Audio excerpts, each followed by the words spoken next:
Welcome, everyone, to the Nerd Journey Podcast, episode number 209. We're joining you every week to talk IT career progression and bring you the advice we wish we'd been given earlier in our careers. I'm your host, Nick Cordy, at NetworkNerd_ on Twitter, filling in for my normal co-host, John White, at BJourneyman. We are a couple of pre-sales technical engineers with backgrounds in IT operations. We hope our career discussions will be vendor neutral, relevant across disciplines, and remain timeless. If you're enjoying our content, please drop us a positive review on Apple Podcasts or wherever you subscribe. And if you want to get in touch with us, tweet or DM at Nerd Journey. Ultimately, we're just two nerds on a journey to career enlightenment. So let's take a trip. This week, we are back with part 2 of Anudeep Parhar's story. But if you missed part 1 in episode 208, here's a little recap. We talked about Anudeep being a heads-down developer who pursued leadership as a way to progress his career, and we followed him all the way up to that VP level, even CTO. He was curious about the technology and wanted to focus on emerging technology, but he was also very curious about how businesses use it and how it can make an impact. He learned a lot of things about being a frontline manager and higher levels of management that I think could be valuable to go back and listen to. This week in part 2, we're going to start off with what Dan Coyle would call a moment of ignition. Anudeep's going to tell a story about seeing someone do something and that kind of giving him the thought that he could do it too. If you were asked the difference between a CTO and a CIO, what would you say? Would you be able to paint the difference between those two? I don't think I would have been able to do it very well had you asked me before this interview happened. And how technical should a CIO be, by the way? What does that even mean? We'll talk about how to communicate with executives, how C-level execs communicate with the people under them, and why, if you've been the CIO, why would you want to keep moving up? We'll answer all those questions and more in this part 2 of our interview with Anudeep Parhar.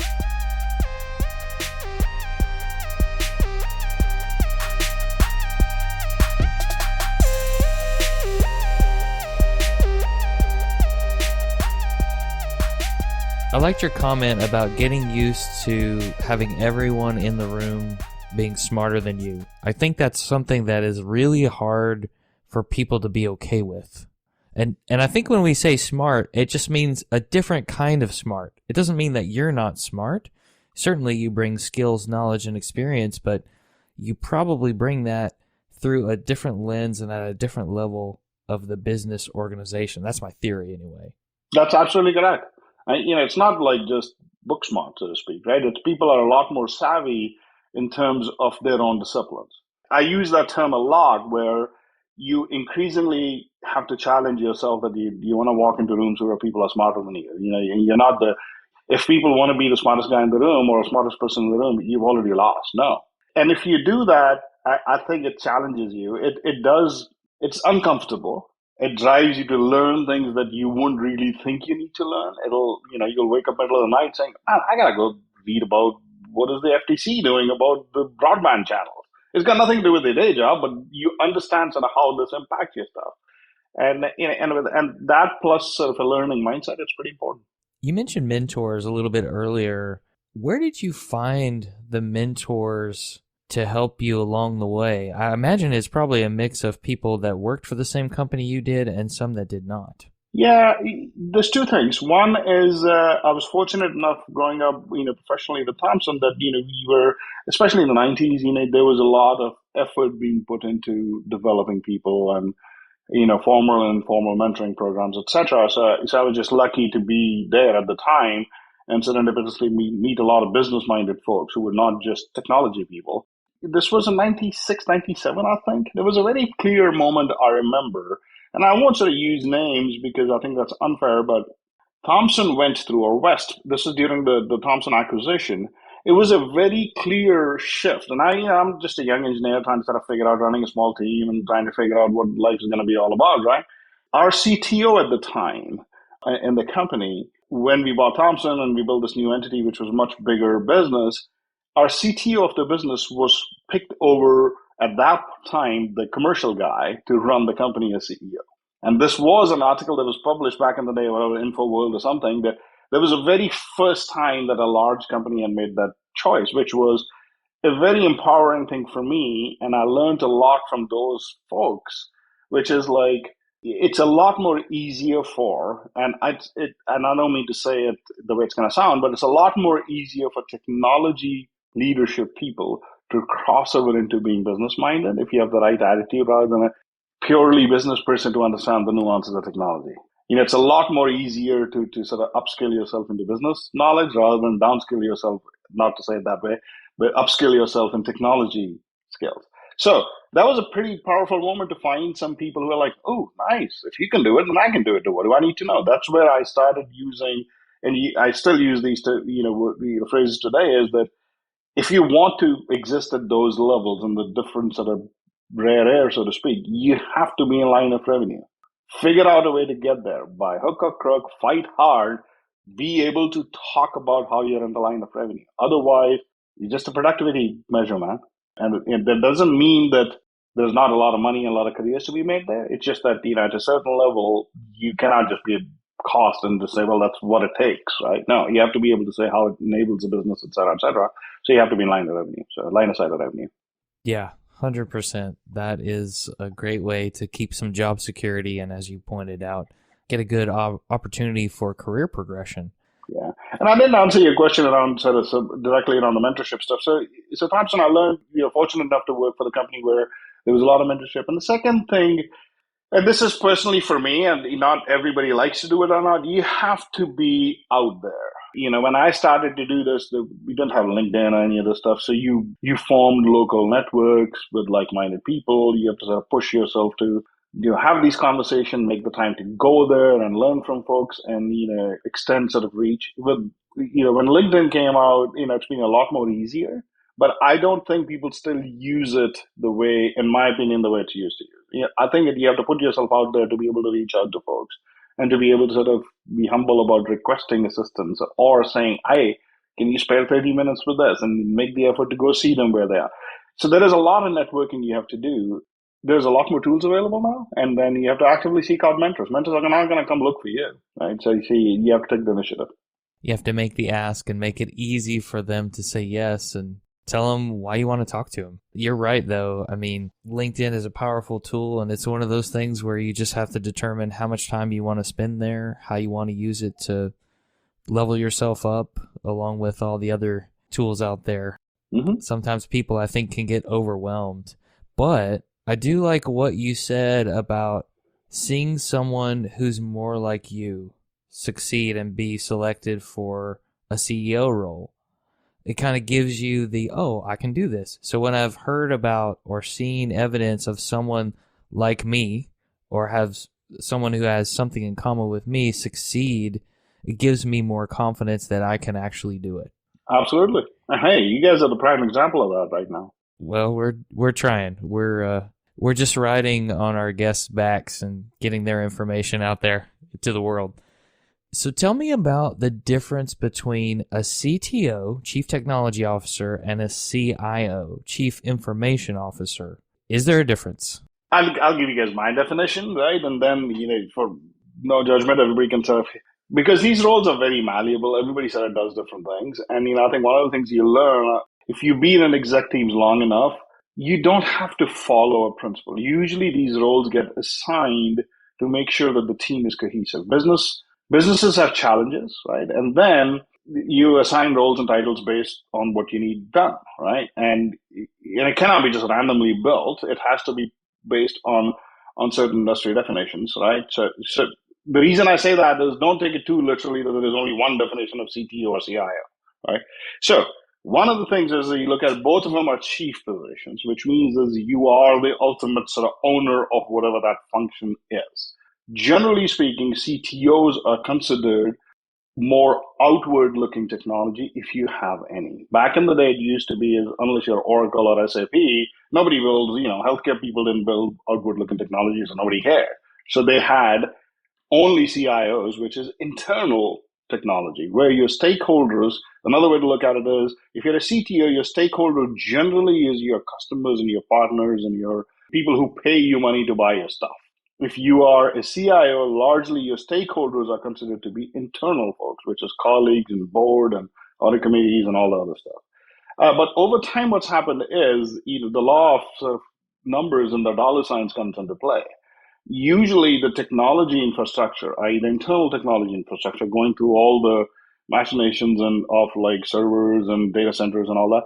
Suddenly, the CIO jobs became very large jobs in terms of budgets they ran and very large sort of span of control and impact every function within the traditional sort of your G&A line item on the income statement, right? So when that became big, there was a very clear sort of shift that happened. Unless you're a purely tech company where you work progress technology, CTOs used to work for CIOs because that was just part of the functions of the broader head of information technology. Because most organizations didn't have that much outward look. They had a couple of portals that the CTOs would manage, etc. So that's one way to do it. That's sort of one way it was. The other one was if you're a technology company, you didn't really need internal. Your head of technology needs to be the person who can talk about what tech you build. So there, the role was reversed, where CTOs are the head technologies and the internal guys work for those guys. And the same thing happened with the security officer, et cetera, as well. Depending on the business need, these are either all collapsed into one organization. There's some hierarchical relationship, or depending on the company's needs, they could be peer organizations as well. And these are evolving. So anyway, I don't know if that helps or not, but generally definition is CIOs are largely looking at internal tech. CTOs are largely looking at external tech. But if you are a technology company, CTO is the head of all tech. And if you are largely, say, a healthcare outfit or Target or whatever else, CIOs usually have the top job. Oh, that's great. I really appreciate that background. Now I'm going to ask this. How, quote, technical should the CIO be? Technical is like a continuum, right? So look, I'll answer the question with a question. Would you ever, I use this phrase a lot, would you ever trust a company where the head sales guy has never carried a bag? The answer should be no.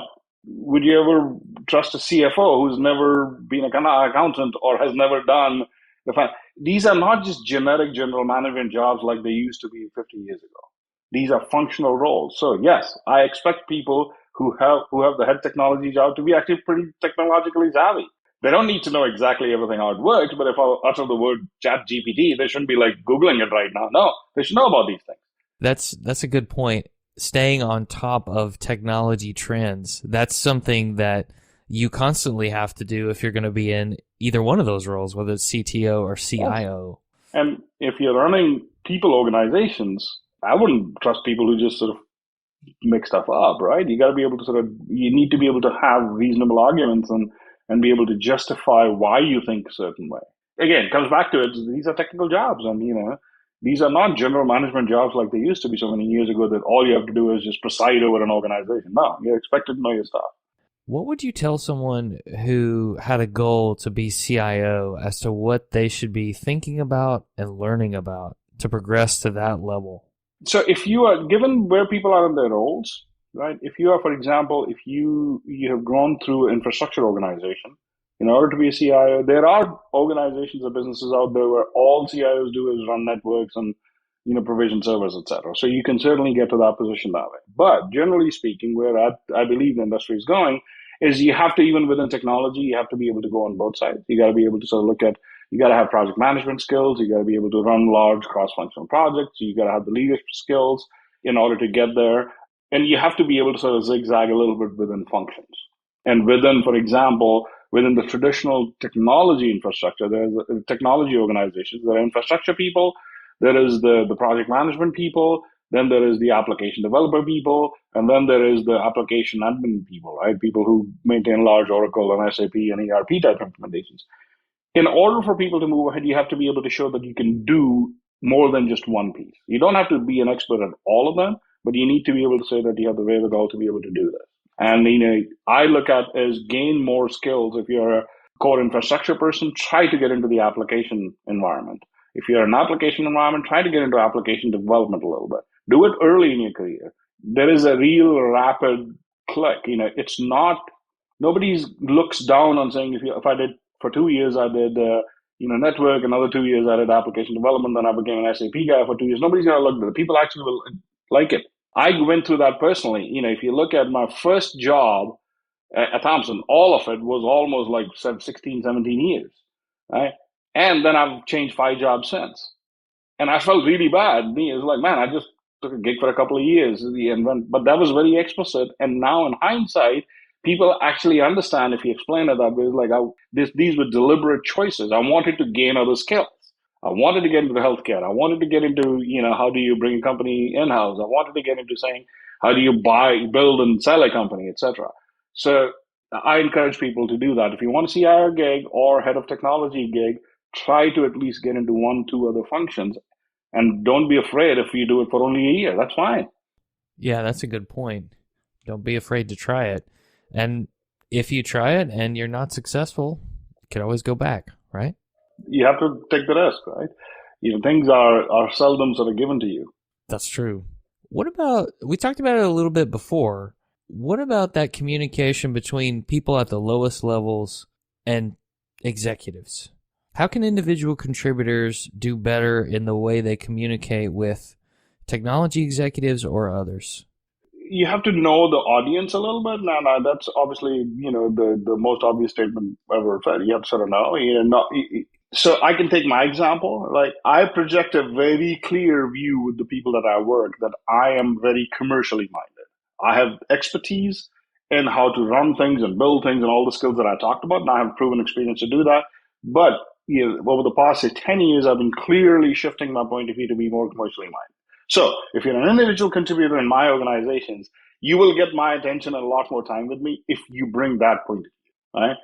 It's like, hey, I want to learn about this stuff. But if somebody wants to come and just talk about saying how you can bend Oracle backwards, I have interest, but I don't have that much interest there. So the reason I say it that way is people need to know how to communicate and what to communicate.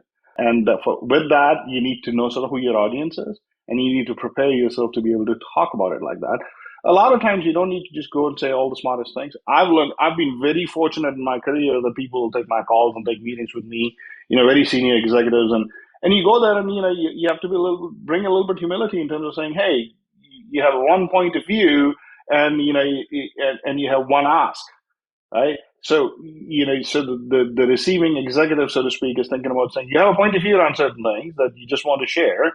And then you have an ask, and can you help me understand this? I just don't get it. I clearly remember when I was at Thomson, one of my peers used to run our government business not at Thomson, at Blue Cross. He used to run our government business, which was a very profitable business. So I'm like, I have no idea what is the nuances of the business of health insurance in the government sector. So I went and talked to him about a bunch of technology stuff, which he really liked. And I'm like, the next half an hour, can you sort of tell me what your business is? It builds a relationship where people actually want to talk to you because people like to talk about what they're good at and what they do. And so if you create space like that, I think that's a very, very good, communication and effective tool, and you will get repeat visits. I think that speaks to something that we encourage people to do in job interviews, and that's bring questions. Yes. Bring questions for the people that you interact with, whether it's casual, formal, because to your point, and it sounds like you've done this pretty well throughout your career, is you can learn all kinds of things from people just by asking questions. Hey, Nick, you know this, man. This, what we are doing right now is an exemplar. People love to talk about themselves, right? So use that to your benefit. Use that to your benefit. People love to talk about what they've done, how good they are at what they've done, especially folks who are successful. Use that because there are nuggets of learning there. It's not, I don't mean to be clear, that's, people need to learn from that, right? Because it's important. And I think you got to leverage that. People like talking about their successes. Bring something to the table and don't be afraid to ask for something. And I think people will respond. Most executives, most leaders that I know will respond to that. They will respect the fact that you're talking about that. For example, right, to your point around bringing questions, I'm fortunate enough that most interviews that we conduct nowadays, by the time people reach my desk, they've already been vetted. It's largely a fit conversation at that point. It's not about, I'm not going to ask any clever questions that my people haven't asked the candidate already. They've already grilled them, before they get. So yesterday I was interviewing somebody for a pretty critical position. And one question I asked her was like, let's structure this conversation like this. Let's it be a dialogue. It's a 30-minute dialogue. First 15 minutes, just explain to me why are we having the conversation, right? Meaning, I don't mean to walk through your resume, but saying why do you want this job, et cetera, et cetera. And the next 15 minutes is yours. You've spoken to a lot of people. Ask me any questions, anything that you want. And you see very clearly people are like, who are prepared, man, they will start shooting questions right away. What's your culture like? What do you do here? How do you make money there? What's this? Are you global? You're like, good. You're excited. I love talking about this stuff. And others would be, no, all questions have been answered. Like, I don't think we should be having you. So I do think, to your point, I think we need to put the time to do. People need to put the time to prepare for these conversations and leverage the fact that people love talking about themselves. Yeah, preparing the questions in advance. That's an important one because, like you said, I have to know my audience. If it's somebody I haven't talked to before, I have tools out there that I can research their background online before I even talk to them. So that's not a bad thing. And like you said, asking somebody about their experience or what they do, always a good conversation starter. So Anudeep, in the last 6 months, you have progressed from CIO to COO, so Chief Operating Officer. What made you want to take that step, and what is the difference in responsibility there? I don't want to too over pivot to titles, but at the same time, I'm not one of those people who's going to say titles are not important. Titles are important. They're very important. If somebody comes and tells you the titles and compensation and all that stuff is not important, no, they are the most important things. Don't let anybody tell you that. So that's one. The second thing is, and this is going to sound again, hopefully not as altruistic. I like developing people. That's one of those things that I really like. Over the years, all the businesses I worked, you don't remember all the tech you built and you remember some of that. But largely it's the people. You remember the people. All the people who are in better spots and have all these posh jobs that they're running. A lot of people that I have developed are bona fide CIOs much better than I am at their jobs in really large corporations. It's fun to see that, right? So this is the same thing here. One of the commitments I had made to my CEO as well as to our board was, if when I leave, you don't want them to go outside because I was brought from the outside. So I've been developing people, and this is very obvious stuff. So hey, I'm fortunate enough that there's some pretty sharp people in the organization who could do what I was doing. And my point of view is very clear that outside of technology management, I can provide value to the corporation where you have a broader operational point of view, which essentially all that really means is I love being out with our customers. I love talking to our partners and sort of trying to brainstorm and solve their problems for them. And there is no role like that. And and in addition to the fact that we have developed some really smart people within my organization, and this is an opportunity I wanted to give to them. So I would say 2/3 was the opportunity I want to provide to some of these newer people, especially the new CIO at Entrust, as well as our new CISO, to be able to say that that these are the opportunities that they get, and then that gives me time to focus more of our commercial operations. And as we grow as a company, that I don't mean to say it that way, but you get to sort of fly at a different altitude, that you get to impact other things. Like I said before, right? Managing managers is one thing, managing VPs is another thing. Managing C-level folks is a completely different thing. You have to, these people are high performing, high potential individuals themselves. So it's a growth and stretch for me as well. So anyway, that's how I got to it. But I bring reasonable humility to it. It's not about me. It's about the other guys who are doing the work. And I just happen to have smart guys around me to be able to do that, and a management on the board that supports it. I like that.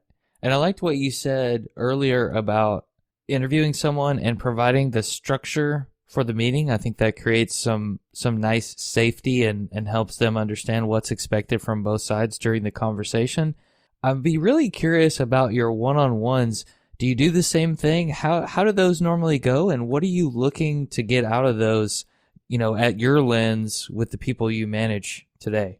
So I'd be lying if I say that it is as structured officially, because I have the privilege that you work with pretty senior people, so I'm not going to send them a form to fill out beforehand, right, at one-on-ones. But you do have basic structures that you work with. One is that even if the conversation is a lot more a dialogue and informal, right? You know the key points you want to hit, and you got to make sure that the people that you're having one-on-one with are clear on what the expectation is, right? So, for example, I use these again. These are very basic '90s management principles, right? There's a concept called the 10-5, right? If it takes you 10 minutes to explain it and 5 minutes for me to understand it, fantastic. Let's have a one-on-one. You shouldn't be like, but if it's longer than that, we should have a dedicated meeting because I need to be able to sort of look at it, absorb it. But if it is as simple, let's do it at a one-on-one. Then we make a decision, move on. But if it's longer than type of me email, let's set up a dedicated meeting.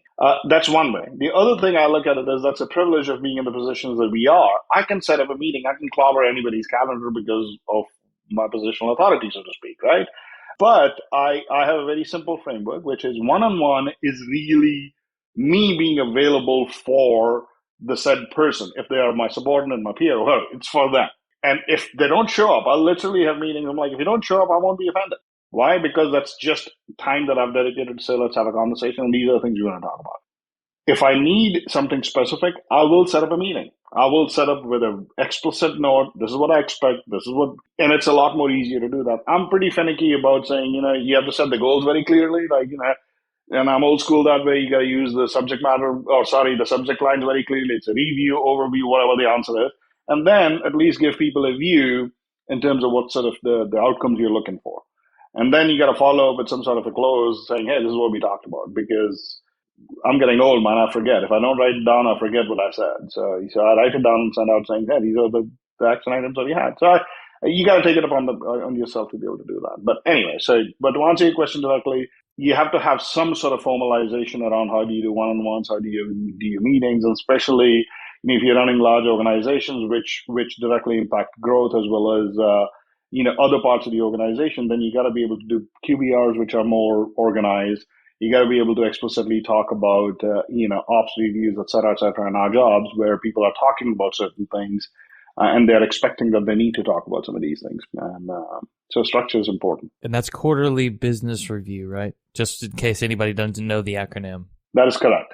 Right. Because as you sort of grow up in larger organizations or you're part of a bigger organization, not everybody cares or wants to do it, but you have to show line of sight. You have to be able to say, we do corporate quarterly business reviews, for example, where everybody, from CEO's, seat, we are talking about sort of how the business is doing, how we got to adjust, et cetera, et cetera.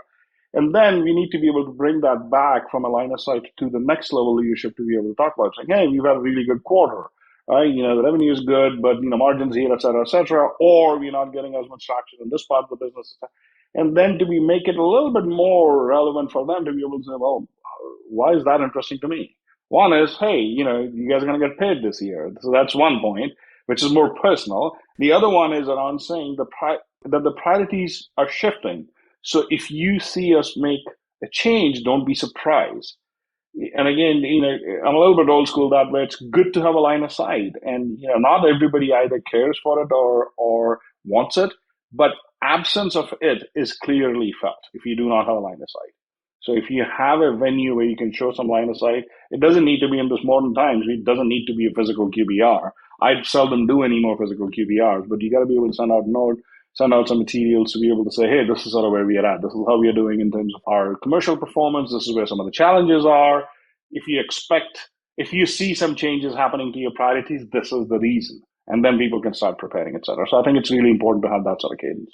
It's interesting because we kind of came full circle with your comment. I don't know if you realized it, but the QBRs and operational reviews, that is an example of a leader such as yourself knowing his or her audience downward and how to communicate it back and how to make sure people understand how what they do fits within the organization and delivers some value, giving them an understanding of their purpose and what the business does.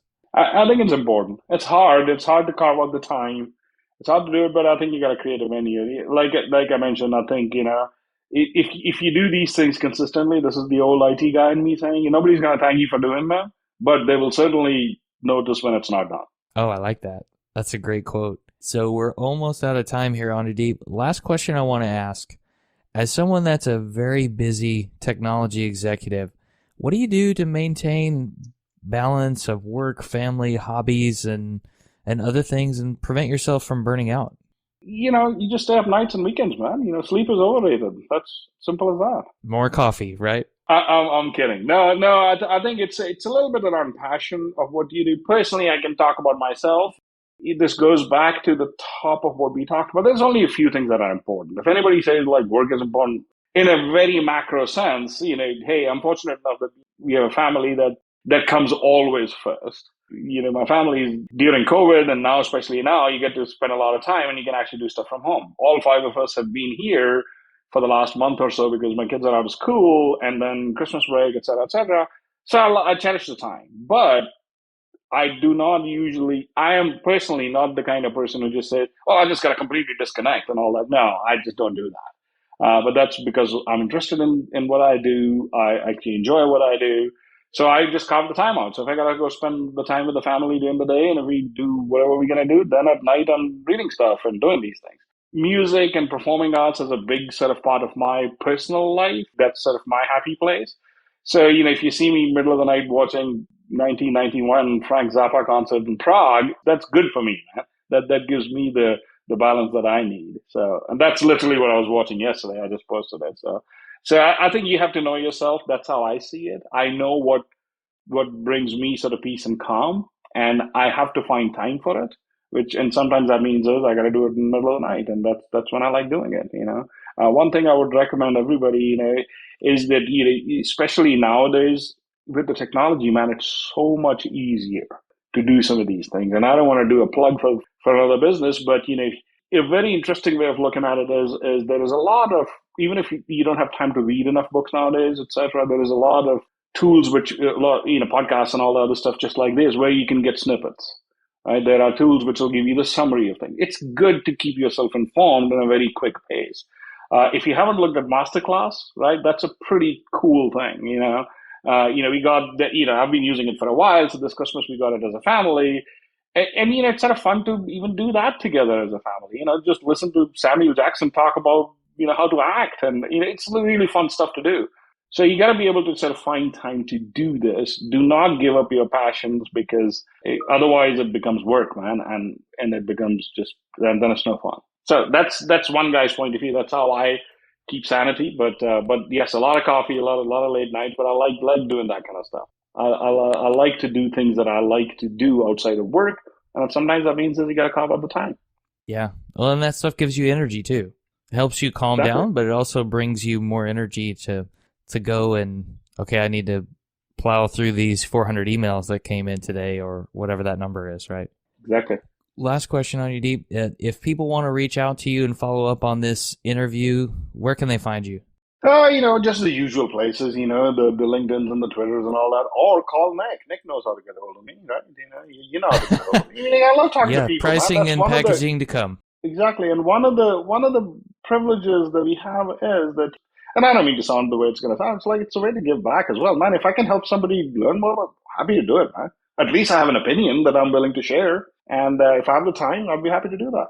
Awesome. So, I follow my Twitter, LinkedIn, and all the other usual stuff pretty carefully. I have a fairly good separation. I don't sort of do usually the Facebook and all the other stuff is usually my personal stuff. So if you want to see all kinds of nonsensical bootleg music videos, go to my Facebook site. If you want to talk about work and technology, then follow me on the other stuff, or call me, or call Nick. He'll get a hold of me. There you go. Well, thanks so much, Anudeep, for joining us on the podcast. I really appreciate it. It's a pleasure, man. And you guys do a good job. And thank you for doing all this. And, I've been following you guys for a while, and you guys do a good job. This is a very important conversation. I think you guys are doing yeoman's work here. So thank you for doing this. Thank you for the kind words.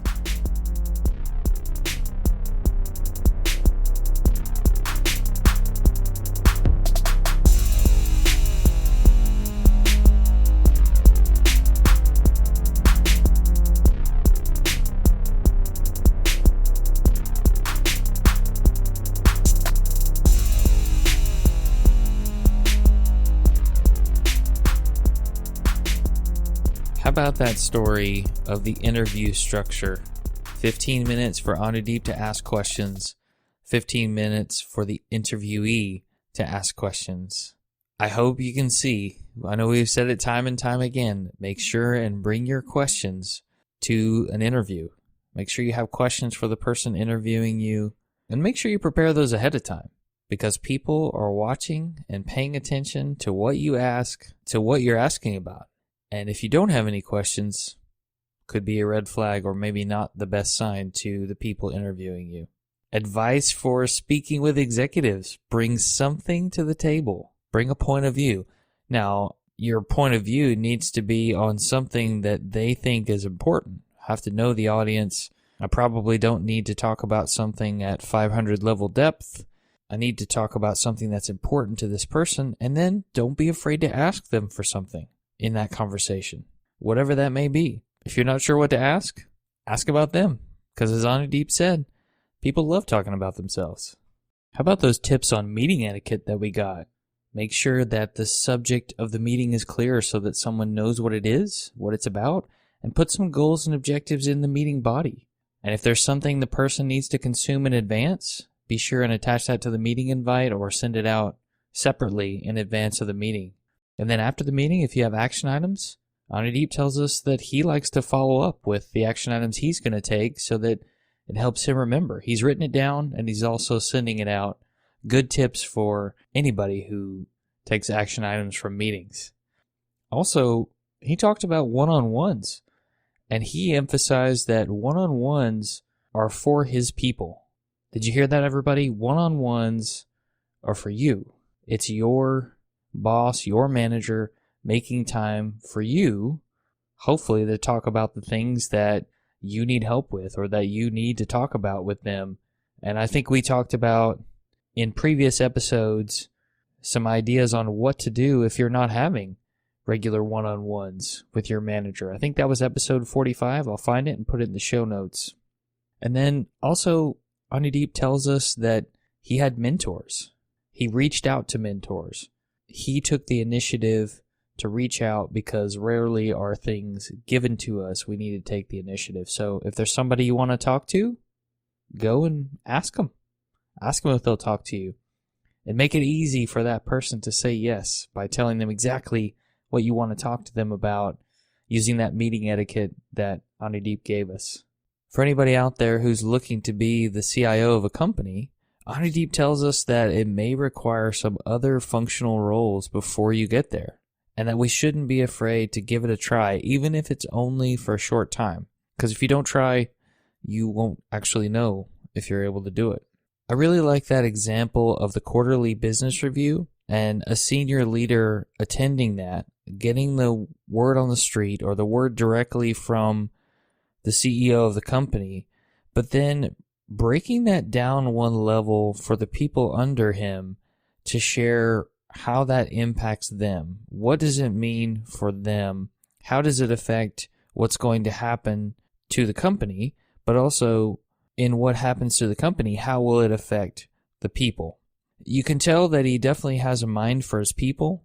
He mentioned that he really enjoys developing people, and some of his fondest memories are of the people that he's developed and the great successes that they've experienced long after they worked under him. I think that's pretty cool, and I think that's also part of the wanting to make a bigger impact, wanting to influence and impact more people. But despite being a busy executive, you heard it, Anudeep still finds time to keep family first, and he doesn't lose sight of the things that bring him energy and excitement, those passions. So even though it may be hard to disconnect from work, are you setting aside some time to pursue those things that give you energy, to pursue those things that are most important in your life? Just make sure that you're doing that, because without that, all you're doing is grinding yourself down. Even if the work's interesting, you need something outside to energize you. So we'll leave it there. Would you want to progress all the way to Chief Operating Officer? Maybe this gives you a glimpse of what it's really like and what it really takes to get there. If that's something that's in the realm of possibility or the realm of ambition for you, I wish you well. If you're looking for more stories of people who have progressed to the executive leadership level, you can go back and listen to our discussions with Paul Green or Brad Tompkins or Yvette Edwards, to name a few, and we'll make sure that the links to those multi-part episodes are in the show notes for reference. Just a reminder, we want people to subscribe and give us a positive review on Apple Podcasts or wherever you're listening. It only takes a second to put in that positive review so we can take other people on the journey. We want to know if we're being helpful and are always looking for interesting questions to ponder. We're collectively on Twitter @NerdJourney. Farewell, listeners. Tune in next time as the journey continues. I'm Nick Cordy @NetworkNerd_, flying solo for now, from our buddy John White @VJourneyman, signing off.